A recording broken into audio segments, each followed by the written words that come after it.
Mona Lisa को दुनिया की सबसे महंगी और रहस्यमयी और चर्चित पेंटिंग माना जाता है। इस पेंटिंग के बारे में सबसे ज़्यादा लिखा पढ़ा और रिसर्च किया जा चुका है। इस पेंटिंग को करीब 500 साल पहले लियोनार्डो दा विंसी ने बनाया था। आज हम इस पेंटिंग के 7 ऐसे कारण जानेंगे जिसके कारण इसे सबसे रहस्यमय पेंटिंग माना जाता है। मोनालिसा का मतलब माय लेडी होता है। यह न केवल एक पेंटिंग है बल्कि अपने आप में कई रहस्य छुपाए। बड़ी खासियत इसकी मुस्कान है। इस पर अब तक कई शोध किए जा चुके हैं। मोनालिसा पेंटिंग में बने चेहरे की मुस्कान हर कोने से अलग ही एंगल में दिखाई देती है और फिर धीरे धीरे यह फीकी पड़ने लगती है। आखिरी में तो यह पूरी तरह से खत्म हो जाती है। मोनालिसा के सिर्फ होंठ बनाने में 12 साल लग गए थे।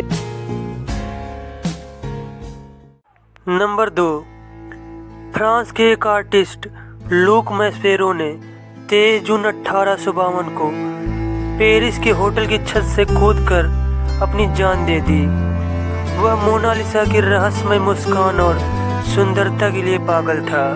उसने अपने सुसाइड नोट में लिखा था कि वह मोनालिसा के प्यार में पागल है। इतना ही नहीं, म्यूजियम में इस पेंटिंग को कई लव लेटर और फ्लावर भी मिलते हैं। मोनालिसा के प्यार में पागल लोग इसके आगे अपने लव लेटर छोड़ जाते थे। यह पेंटिंग शुरू में बहुत ज़्यादा प्रसिद्धि नहीं थी। इसे प्रसिद्धि तब मिली जब रिस्ले म्यूजियम पेरिस से चोरी हो गई। 21 अगस्त 1911 को इतने बड़े म्यूजियम से पेंटिंग का चोरी हो जाना बहुत ही बड़ी बात थी। इसके चोरी होने के बाद पहला शक पेंटर पाब्लो पिकासो पर गया था, लेकिन उनसे पूछताछ के बाद यह इल्जाम उन पर से हटा दिया गया था और काफी खोज के बाद लगा कि इसे म्यूजियम के ही एक कर्मचारी वर्कर विंसेंजो पेरुगिया ने चोरी किया था। वह इस पेंटिंग को वापस इटली लेकर जाना चाहता था। उसका मानना था कि यह इटली की धरोहर है। इटली में कुछ समय रखने के बाद इसे वापस म्यूजियम में रख दिया गया था।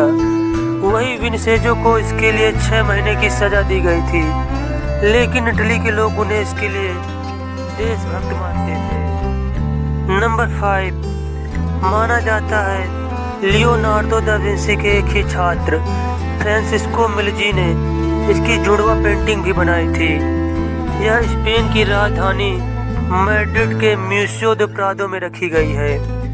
1514 से 1516 के बीच इनके ही एक स्टूडेंट ने मोनालिसा का न्यूड वर्जन भी बनाया था, जिसकी हाथों व बॉडी की पोजीशन असली पेंटिंग की तरह ही है। इसे मोना वाना कहा जाता है।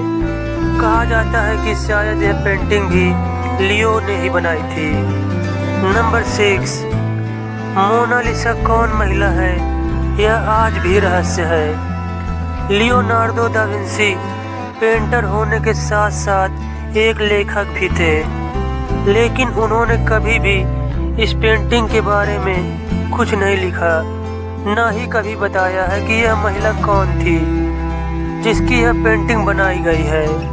कुछ रिसर्च का मानना है कि यह पेंटिंग लिस घेरार्डनी की है, जो कि फ्लोरेंस की एक इटालियन महिला थी। वहीं कुछ लोगों का कहना है कि इस पेंटिंग में उन्होंने खुद को एक औरत के रूप में बनाया था। नंबर 7, जब दूसरा विश्व युद्ध चल रहा था तब मोनालिसा की पेंटिंग को 6 बार अपनी जगह से बदला गया है ताकि यह जर्मन लोगों के हाथ न लग जाए। इस पेंटिंग को नुकसान पहुंचाने के लिए कई बार कोशिश की जा चुकी है।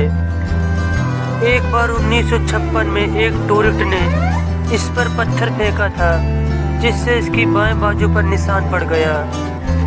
बाद में इसे ठीक कर दिया गया था। इतना ही नहीं, एक व्यक्ति ने इस पर एसिड भी फेंक दिया था। उसके बाद इसे बुलेट प्रूफ फ्रेम में रखा गया।